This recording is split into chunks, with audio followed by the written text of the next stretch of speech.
උමන්දාව මහා ස්පාදන්සල කිව්ව ගමන් කුලප්පු වෙනවා අපේ උන්. දන්නෝනේ අමු හරක් ඉන්න රටක් නෙමේක.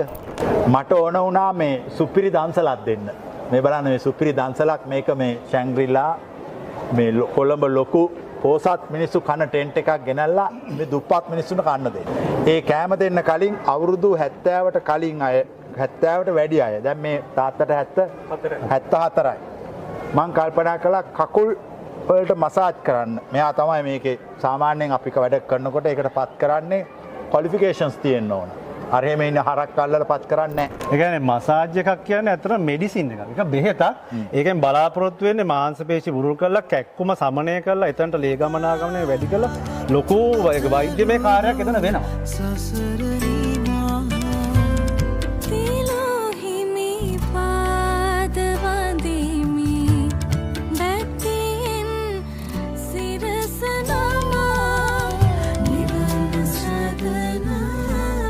ඔන්න රන් මිරි වැඩි සංගලක් රත්තරන් සෙරෙප්පු දෙකක් ඔන්න බලාගනින්න ඔන්න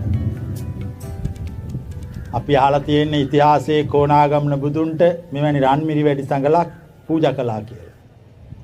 ලක්ෂ 50ක් වියදම් කළා මේක හදලා පූජා කළා. පූජාවට යුක්තිය ඉටු කරන්න ඕන නිසා තප්පර ගානකට මම මේක දාලා මෙහෙමම මේක අර මෛත්‍රී බුදුසසුන වහන්සේගේ ප්‍රතිමාව ඇතුලේ නිදන් කරනවා. තව අවුරුදු 100 ගානකින් මේක කඩලා කවුරු හරි ගත්තත් අපිට කමක් නැහැ. මම මේකේ රහස් කතාව කියන්නම්. මන්දාව සෙරෙප්පු දන්සල. දැන් අර අපේ වැඩිහිටියෝන්ගේ කකුල් මසාජ් කරලා ඉවරුණායින් පස්සේ මට හිතුණා අවුරුදු 70ට වැඩි මන්දාවට අද දවසේ ලක්ෂ ගාණක් පිරිස පැමිණෙනවා. මට පේනවා හරිම ලස්සනයි. ලයිට් දාලා වෙනම දිව්‍ය ලෝකයක් වගේ. මේ වැඩිහිටියෝ 3000කට සෙරෙප්පු ගෙනාවා. දැන් අපි මේ සෙරෙප්පු බෙදා දෙන්න ආරාධනා කරනවා මේ මෙහෙණින් වහන්සේට. මොකද එයාගේ අද දැන් මෛත්‍රී බොස්තාන් වහන්සේලා රන් මිරි වැඩි සංගලක් පූජා කළා. ඒකේ පින්කමේ ඉතුරු කොටස තමයි මේ. දැන් මේ වැඩිහිටිය ඔක්කොටම සෙරෙප්පු දෙන්න.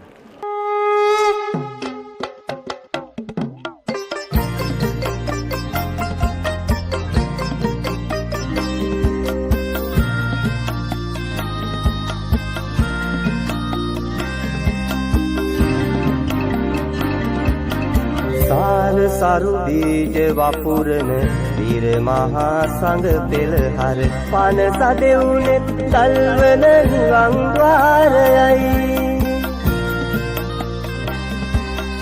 හේතුමති සිරියෙන් පිරි රාජධානියයි උමන්දාව ඉසුරින් පිරිච්චෙම